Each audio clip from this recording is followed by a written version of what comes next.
राधे राधे दोस्तों, मैं सीमा यदुवंशी आप सबका स्वागत करती हूँ अपने चैनल संस्कृति की पहचान में। तो आज की कहानी बेताल द्वारा विक्रम को सुनाई गई दूसरी कहानी है। तो सुनिए दोस्तों। यमुना के किनारे धर्म स्थान नामक एक नगर था। उस नगर में गणाधीप नाम का राजा राज्य करता था। उसी में केशव नाम का एक गरीब ब्राह्मण भी रहता था। ब्राह्मण यमुना के तीर पर जब तप किया करता था। उसकी एक लड़की थी जिसका नाम मालती था। वह बड़ी रूपवती थी। वह जब ब्याह के योग्य हुई तो माता पिता और भाई को चिंता हुई। संयोग से ब्राह्मण अपने किसी यजमान की बारात में गया और उसका भाई भी पढ़ने चला गया। तभी उनके घर एक ब्राह्मण का लड़का आया।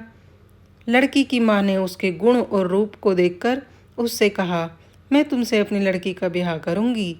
लड़की को देखते ही लड़के ने हामी भर दी। उधर ब्राह्मण को एक लड़का मिल गया और उसने उसको वचन दिया कि मैं तुमसे अपनी बेटी का विवाह करूँगा। उधर भाई पढ़ने गया था, वो भी एक लड़के से वादा करके आ गया कि अपनी बहन की शादी तेरे साथ करूँगा। कुछ समय बाद बाप बेटे घर में इकट्ठे हुए तो क्या देखते हैं, वहाँ एक तीसरा लड़का भी मौजूद है। दो उनके साथ आए थे। अब क्या हो, ब्राह्मण और उसका लड़का और ब्राह्मणी सोच में पड़ गए। देव योग से हुआ क्या कि मालती को सांप ने काट लिया। वह मर गई। उसके बाप भाई और तीनों लड़कों ने बड़ी भाग दौड़ की। जहर झाड़ने वालों को बुलाया पर कोई नतीजा नहीं निकला। दुखी और परेशान होकर उसे शमशान घाट ले जाया गया। क्रियाक्रम कर आए। तीनों लड़कों में से एक ने उसकी हड्डियां चुन ली और फकीर बनकर जंगल चला गया। दूसरे ने राख की गठरी बांधी और वहीं झोंपड़ी डालकर रहने लगा। तीसरा लड़का योगी हो गया और देश विदेश घूमने लगा। एक दिन की बात है, वह तीसरा लड़का घूमते घूमते किसी नगर में पहुंचा और एक ब्राह्मणी के घर भोजन करने बैठा। जैसे ही उस घर की ब्राह्मणी भोजन परोसने आई, उसके छोटे बेटे ने उसका आंचल पकड़ लिया। ब्राह्मणी अपना आंचल छुड़ा रही थी पर वह लड़का आंचल छोड़ने के लिए तैयार नहीं था। ब्राह्मणी को गुस्सा आया। उसने लड़के को झटका मारा। फिर भी वह न माना तो उसने उसे उठाकर जलते हुए चूल्हे में पटक दिया। लड़का जलकर राख हो गया। ब्राह्मण बिना भोजन किए उठ खड़ा हुआ। घर वालों ने बहुत तेरा समझाया पर वह भोजन करने के लिए राजी ना हुआ। उसने कहा, जिस घर में ऐसी राक्षसी हो मैं उस घर में भोजन नहीं कर सकता। इतना सुनकर वह आदमी भीतर गया और संजीवनी विद्या की पोती लाकर मंत्र पढ़ा। लड़का जीवित हो गया। यह देखकर ब्राह्मण सोचने लगा कि यदि यह पोथी मेरे हाथ लग जाए तो मैं उस लड़की को जीवित कर सकता हूँ। इसके बाद उसने भोजन किया और वहीं ठहर गया।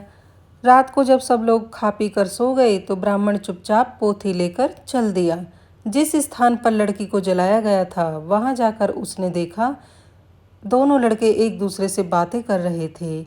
इस ब्राह्मण ने यह कहने पर कि संजीवनी विद्या की पोथी मिल गई है और वह मंत्र पढ़कर लड़की को जीवित कर सकता है, उन दोनों ने हड्डियां और राख निकाली। ब्राह्मण ने जैसे ही मंत्र पढ़ा तो लड़की जी उठी। अब उसके पीछे आपस में तीनों फिर से लड़ने लग गए। इतना कहकर बेताल ने विक्रम से पूछा, बताओ राजा, वह लड़की किसकी स्त्री होनी चाहिए? राजा ने जवाब दिया, जो वहाँ झोंपड़ी बनाकर रहा उसकी। बेताल ने पूछा, क्यों, उसकी क्यों होनी चाहिए? राजा ने कहा, जिसने हड्डियां रखी वह उसके बेटे के बराबर हुआ और जिसने संजीवनी विद्या सीखकर जीवन दान दिया वह बाप के बराबर हुआ और जो राख लेकर वहीं रमा रहा वही उसका असली हकदार है। राजा का यह जवाब सुनकर बेताल फिर से पेड़ पर जा लटका। राजा को फिर लौटना पड़ा और उसे लेकर चलना पड़ा।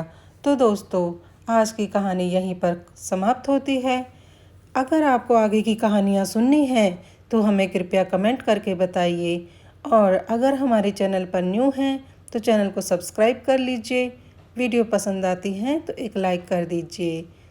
तो दोस्तों, फिर हाजिर होंगी एक नई कहानी के साथ। राधे राधे।